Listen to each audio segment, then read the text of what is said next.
Seperti salah satu contoh yang paling sederhana pada waktu anak-anak kita belajar sholat pertama kali, yang memerintahkan belajar sholat, belajar puasa kan justru bukan para kiai, bukan para ustadz, tapi justru orang-orang tua kita sendiri.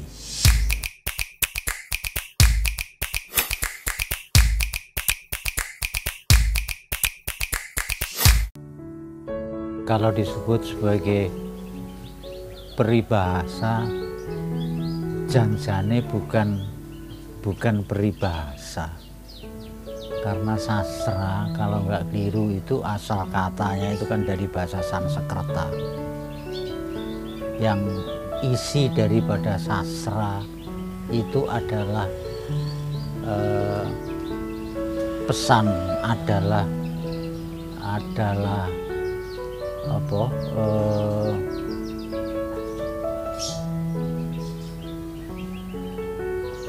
makna-makna atau segala sesuatu yang ingin disampaikan oleh si kreatornya kepada masyarakat lewat karya sastra itu. Nah, kemudian kalau dalam bentuk peribahasa itu kan ungkapan-ungkapan singkat padat. Nah, puisi itu kan juga sebetulnya ada ungkapan-ungkapan yang singkat padat yang berisi pesan muatan, yang berisi muatan pesan dari apa yang ingin disampaikan kepada khalayak. Itu yang jadi kayak misalkan kalau dalam bahasa Jawa paling gampang itu pitutur lah. Jadi ada petunjuk, ada pitutur, ada amanat yang perlu disampaikan kepada orang lain lewat karya sastra itu, lewat ungkapan-ungkapan kecil itu yang mirip seperti peribahasa. Jadi bukan peribahasanya, tetapi sebetulnya mirip peribahasa. Karena peribahasa Nusantara itu mempunyai muatan-muatan atau kekuatan. Yang nomor satu adalah kaitannya dengan Bhinneka Tunggal Ika. Jadi berbeda-beda tetapi memiliki makna yang kadang menjadi sangat mirip. Dan disitulah makna-makna yang di dalam karya sastra. Kalau dalam karya-karya lain makna itu bisa menjadi agak tergradasi. Kalau misalkan dalam makanan saja, orang makan lauk pauk itu kan enak. Tiba-tiba kita memaknai makanan itu dengan enak, padahal mungkin enak itu bukan maknanya, tetapi rasanya. Maknanya mungkin bukan enak. Nah, nenggone peribahasa Nusantara banyak sekali nilai-nilai yang patut untuk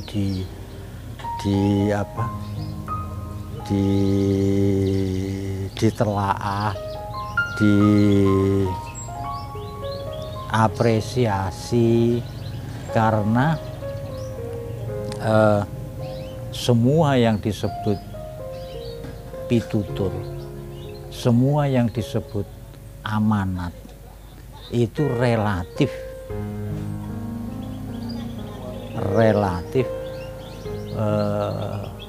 memberikan kebenaran-kebenaran makna yang kalau dikupas itu akan memberikan manfaat kepada yang bersangkutan. Sebetulnya ungkapan-ungkapan kalau dibilang dianalogikan sebagai sastra, pencipta puisi itu kan bukan hanya penyair, tetapi semua orang bisa menghasilkan, menciptakan ungkapan-ungkapan yang bermakna, ungkapan-ungkapan yang bagus, ungkapan-ungkapan yang indah, yang bermanfaat sebagai semacam petunjuk untuk hidup. Makanya di dalam peribahasa Nusantara itu saya meyakini yang menciptakan itu bukan hanya tokoh-tokoh, bukan hanya raja, bukan hanya para nabi, rasul, bukan hanya para pendeta, tetapi orang-orang biasa pun bisa menghasilkan amanat-amanat yang bermanfaat pada kita. Jadi misalkan kalau kita mendengarkan suara bunyi tuk tuk tuk, ternyata maknanya adalah demikian.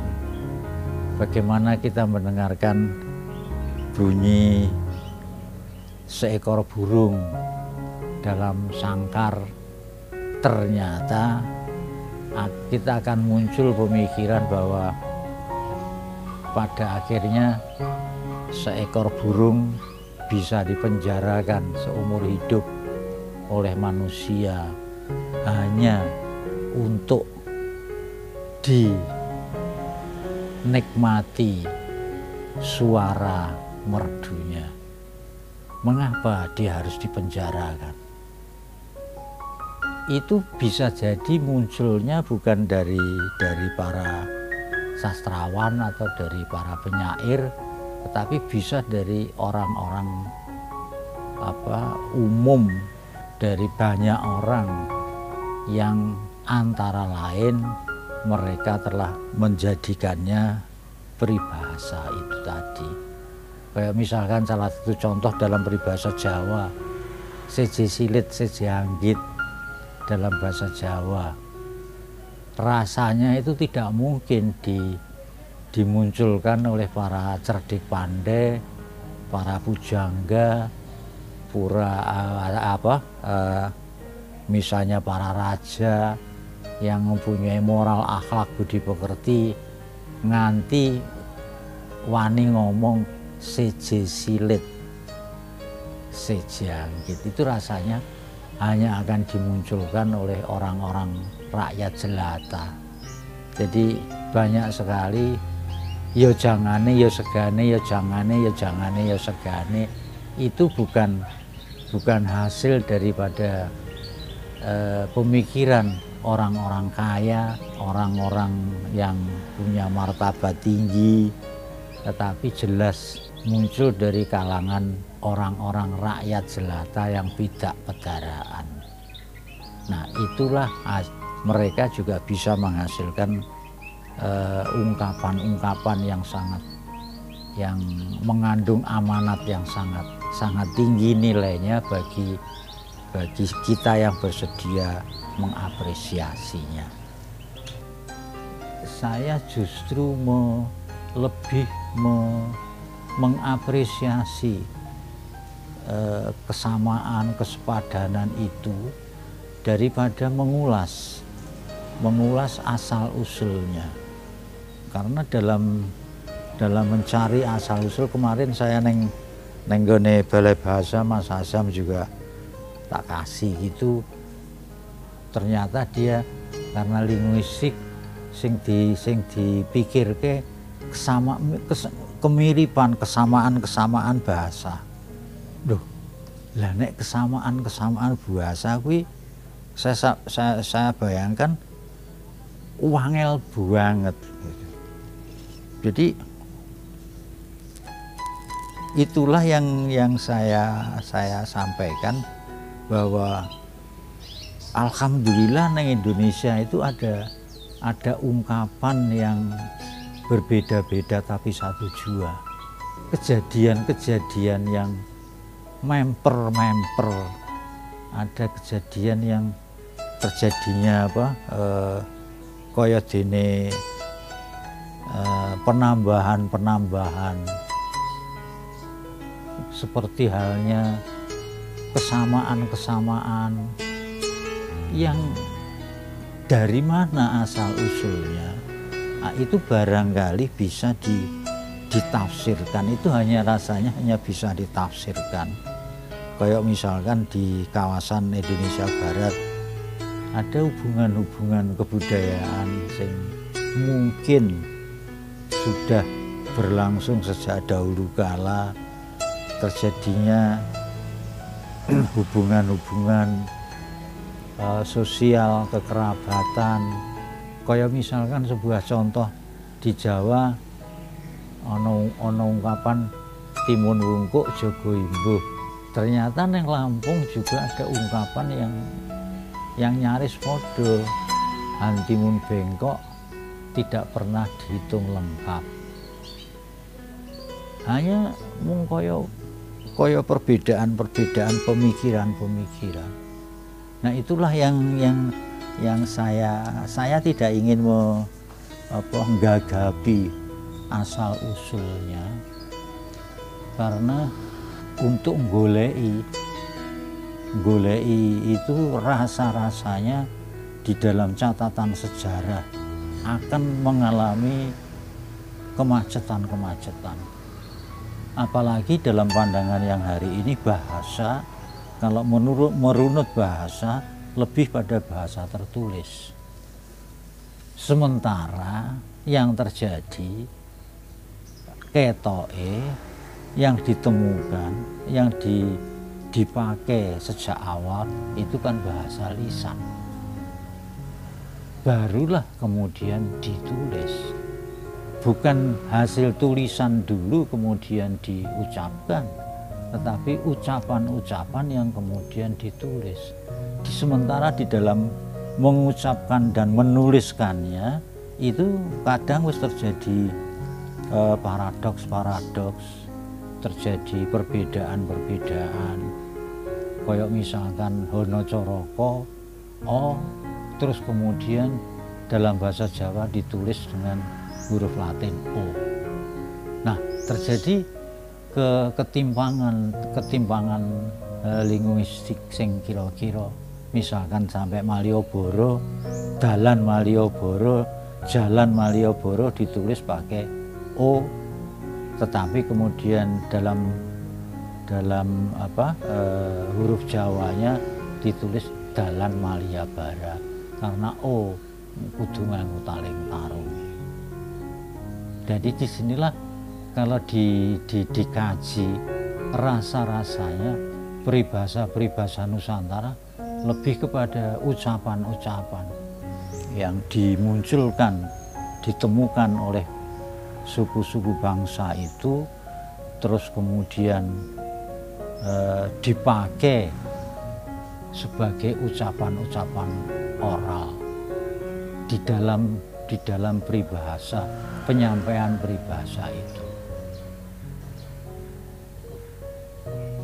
Pesan-pesan orang tua itu salah satu yang suka, banyak sekali kejadian dari dawuh amanat dari orang-orang tua, baik itu dari bapak, ibu, simbah, dan siapapun. Nah, itulah yang dalam pengamatan saya diperlukan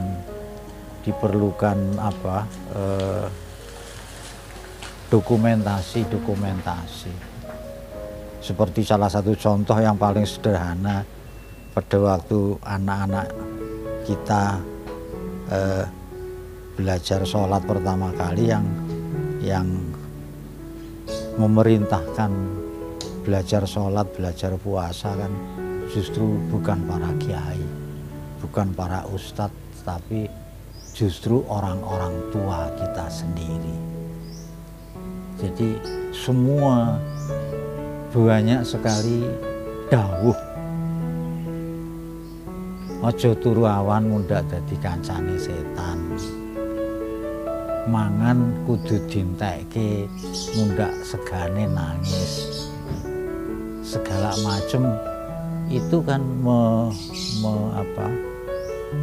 menunjukkan amanat-amanat yang berkaitan dengan perilaku, berkaitan dengan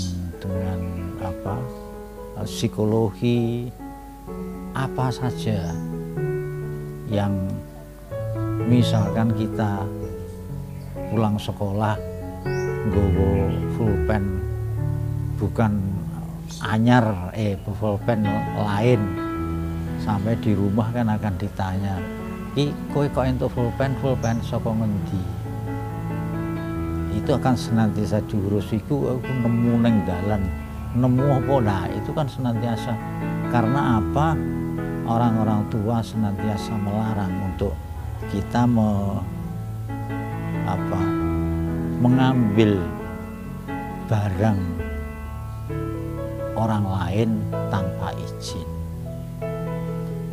Jadi itulah yang menjadi patokan saya, bahwa di dalam kaitannya dengan orang tua selama lebih mulai dari kanak-kanak sampai masa dewasa awal atau sampai pada masa dewasa pun masih banyak sekali fatwa-fatwa amanat yang sering disampaikan kepada kita. Salah satu contoh misalkan bisa jadi orang tua menganjurkan kowe aja gampang-gampang males budi karo wong tuwa. Wis kowe nek duwe rezeki gunakno dienggo ngopeni anakmu sing apik. Jalaran bapak ibu kuwi dhisik ya diopeni karo simbahmu. Tegese banyu kuwi miline mudhun. Ora ana banyu kuwi mili munggah.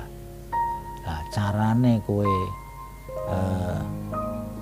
matur nuwun karo wong tuwa kuwi adalah ngopeni anakmu. Dudu males budi marang wong tuamu. Kendati itu kadang terasa bertentangan dengan pandangan-pandangan keagamaan, tetapi sisi-sisi itu menarik untuk dipahami, menarik sekali untuk dipahami, bahwa ungkapan-ungkapan filosofis banyu kuwi miline mudhun. Kalau disebut sebagai ayat suci, bahwa mungkin juga karena itu semua amanat, semua pitutur, semua ajakan, semua ajaran itu mengandung kebaikan dan kebenaran. Jadi salah satu contohnya di dalam unen-unen di Jawa, tuno satak badi sanak, tuno satak badi sanak, kemudian ditentang begini, loh masa berdagang hanya mendapatkan sanak saudara saja. Nah, itu kan dalam pandangan-pandangan yang berbeda. Jadi tidak bisa dimisahkan di dalam pandangan-pandangan di dalam agama-agama samawi saja. Tidak mungkin dong pandangan agama Nasrani kemudian dipahami dengan Islam, atau kemudian agama Yahudi dipahami dengan agama Hindu. Jadi mesti ada garis-garis yang tidak bisa ditinggalkan. Tunosata Badisana itu kan sedulur. Sementara di dalam pandangan itu hasil siapa yang bisa memberikan sebagai jalan mendapatkannya, memperoleh rezeki itu adalah dari sanak kadang. Pada waktu Bung Karno menggali Pancasila, saya hanya menggali Pancasila.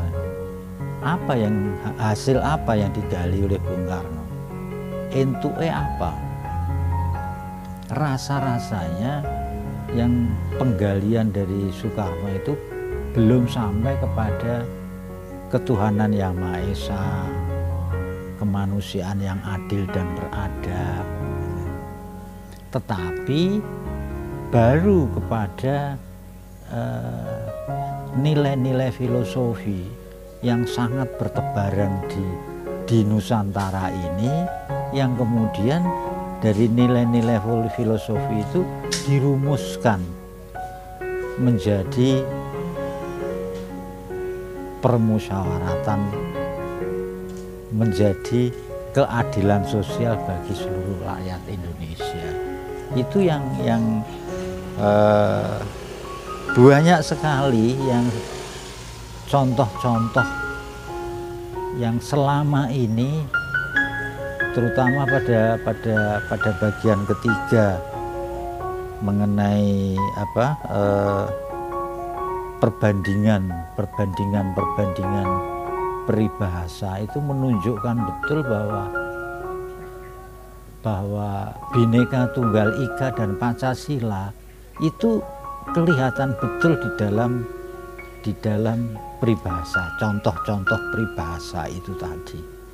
Nah, dan itu sebetulnya sangat diperlukan kaitannya dengan pandangan-pandangan politis hari ini. Jangan sampai pandangan-pandangan politis, misalkan Pancasila, misalkan dan lain-lain, itu kemudian sudah mandek. Misalkan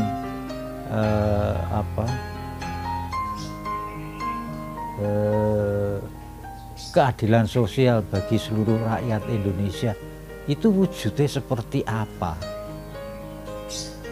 Nah, di dalam peribahasa Nusantara itu ratusan contoh-contoh. Misalkan permufakatan itu bagaimana bulat air di dalam bulat air dalam pembuluh bambu, bulat kata di mufakat, itu menunjukkan sekali nilai-nilai Pancasila, nilai-nilai matra-matra di dalam Pancasila, nilai-nilai dari Bhinneka Tunggal Ika. Berbeda-beda, bedone ning ngendi, tetapi satu jua. Lah ini kan yang menarik, hanya kemudian yang kalau secara pribadi saya nganukan bahwa sing diuber-uber negara kertagama terus saja. Sementara mari kita cari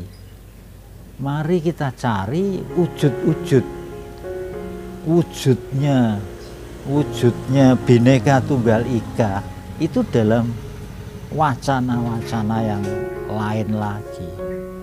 Mari kita cari matra-matra, sila-sila dalam Pancasila itu wujud-wujudnya di mana saja. Itulah yang sebetulnya supaya pandangan-pandangan politis kita tidak saling